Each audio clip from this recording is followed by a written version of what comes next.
Up front at 9:30 tonight, the fight against time continues in South Louisiana, where land is withering away at rates never seen before.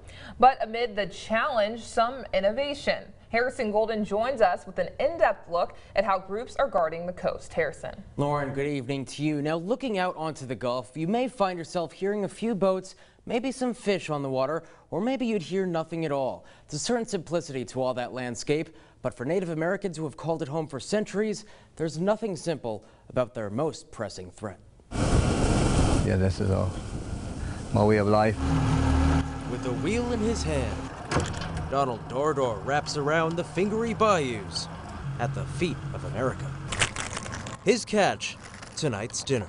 I didn't learn too much in school, but I learned I could live off the land, and I don't think I'd starve. And for the Pointe-au-Chien tribe 60 miles south of New Orleans, much of that land now sits bare or underwater. When I grew up, where water is now, we played back there.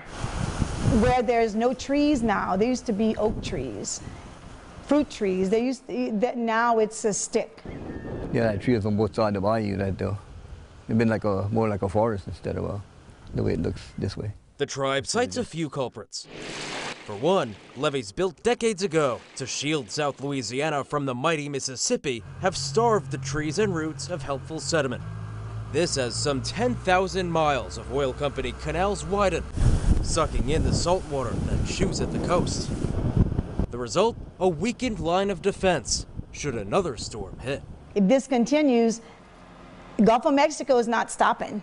Members have feared their tribal mounds could be among the next to fall, mounds their ancestors built centuries ago to wait out the floods. That's work that our people did, our ancestors did, and we do not want to lose that. I just imagine in my mind how much dirt and how much time it took them to put that up, and they didn't have no excavators way back then, so but it took years to build up that high. That's why I hate to see that getting washed away. The U.S. Geological Survey says Louisiana loses about a football field of land every 100 minutes.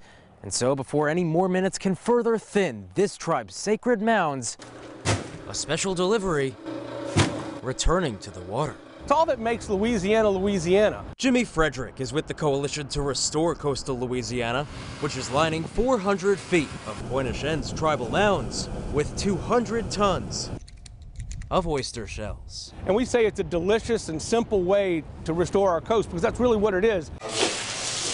It all happens like this. Once a day's worth of salty, briny bivalves are slurped, the Coalition collects leftover shells from about 20 South Louisiana restaurants, including Bourne in downtown New Orleans. We usually do about 10 to 20 sacks in a day, about 100 oysters per sack.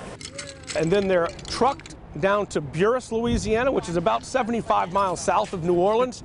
So they cure for 6 months. They sit in the sun so that the sun can bake off the bacteria or anything that might be contaminating the shell. Then baskets of those shells head back to the water, where all of their nooks and crannies offer surface area to absorb wave energy, cushion the coast, and house new oysters. You could call them living coastlines that filter and rise with the sea. It really is gratifying that we're able to do something tangible, not just for the land, but for the people that live there. The Coalition's collected some 4,000 tons of shells since 2014, piling them along the Louisiana coast.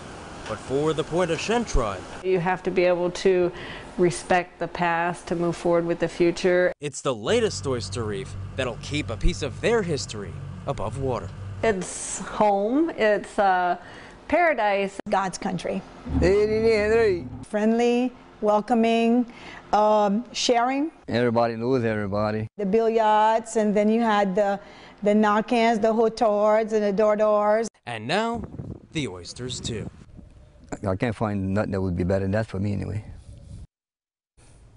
Now, the Coalition to Restore Coastal Louisiana is all set to finish the Pointe-au-Chien Oyster Reef project by the end of the month. Now, it's still looking for volunteers, though, and to see how to help and for a full list of restaurants participating in that oyster recycling program, just go to our trusty Be Our Proud app.